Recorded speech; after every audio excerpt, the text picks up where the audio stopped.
على الشبلي.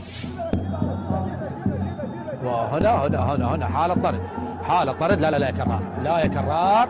هنا حالة طرد من حكم المباراة دكتور واثق محمد بعد اعتداء، طبعا بعد اعتداء مشجع الفريق،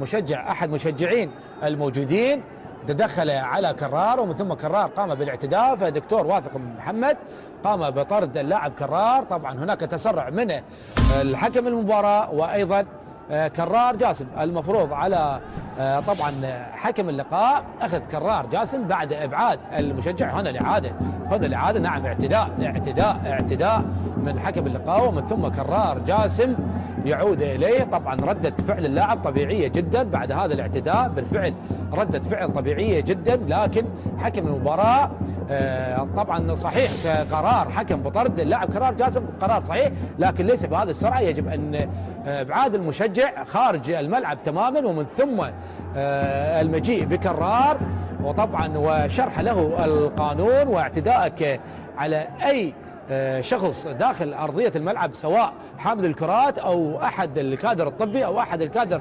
التدريبي للخصم أو فريقك، يكون إشهار البطاقة الحمراء. وبالتالي هناك تسرع من حكم اللقاء في إشهار البطاقة الحمراء. هي بطاقة حمراء مثل ما قلت صحيحة وصحيحة 100%، لكن يجب أن يكون هناك إخراج الملعب. وبالتالي نهاية هذه اللقاء بصافرة حكم اللقاء بفوز فريق نادي نفط الوسط بهدف أمير صباح في الدقيقة 34. والسلام عليكم ورحمة الله وبركاته، وإلى لقاءات مجددة إن شاء الله.